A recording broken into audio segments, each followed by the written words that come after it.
प्रिय विद्यार्थियों, मैं doctor Uma Barrett, associate professor Sanskrit. आज हम संस्कृत गद्य साहित्य के इतिहास के विषय में अध्ययन करेंगे।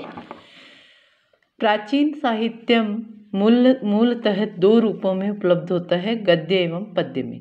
प्रत्येक भाषा का साहित्य इन दोनों से परिपूर्ण दृष्टिगत होता है। ऐसा माना जाता है कि चिंतनशील मानव ने सर्वप्रथम गद्य का ही विकास किया होगा, क्योंकि पद्य में शब्दों को एक विशिष्ट क्रम में रखा जाता है तथा उसमें वैसी स्वाभाविकता नहीं होती जैसी गद्य में होती है। परंतु ये एक आश्चर्यजनक तथ्य है बच्चों कि विश्व साहित्य के उपलब्ध प्रारंभिक साहित्य का अधिकांश भाग पद्यमय है। संसार के साहित्य का सबसे प्राचीन ग्रंथ ऋग्वेद पूरा पद्य में है। न केवल संस्कृत भाषा अपितु किसी भी भाषा के साहित्य को उठाकर देख लीजिए तो बोलचाल की भाषा गद्यमय होते हुए भी साहित्य की भाषा में पद्य का ही प्रयोग हुआ है। इस पद्य प्रयोग के अनेक कारण हो सकते हैं, किंतु सर्वाधिक प्रमुख कारण पद्य का लालित्य और उसका सहज स्मरणीयता का गुण है। पद्य की भाषा लय एवं ताल में बंध कर मोहिनी रूप धारण कर पाठक के मन को विमोहित करती है।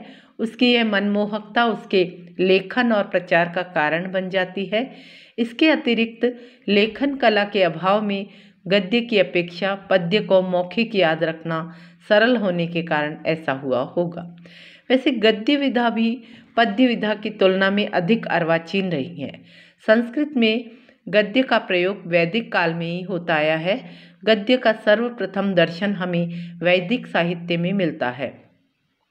ऋग्वेद संहिता संस्कृत पद्य एवं गद्य दोनों का प्राचीनतम आधार है। कृष्ण यजुर्वेद की तैत्तिरीय संहिता में तथा इस वेद की काठक एवं मैत्रायणी संहिताओं में भी गद्य का प्रयोग हुआ है। अथर्ववेद का षष्ठ भाग प्रायः गद्य में ही है। इसके बाद ब्राह्मण ग्रंथों तथा आरण्यक ग्रंथों में भी गद्य का प्रचुर मात्रा में प्रयोग हुआ है। प्राचीन उपनिषदों में भी गद्य का प्रयोग हुआ है। वैदिक साहित्य में गद्य का प्रयोग आख्यानों में भी किया गया। इस प्रकार समस्त वैदिक वाङ्मय में पद्य के साथ गद्य का प्रयोग प्राप्त होता है। ऐतिहासिक गवेषणाओं से स्पष्ट है कि वैदिक साहित्य में गद्य के प्रारंभिक रूप के दर्शन होते हैं, जैसा कि आचार्य बलदेव उपाध्याय का कथन यहाँ पर उल्लेखनीय है।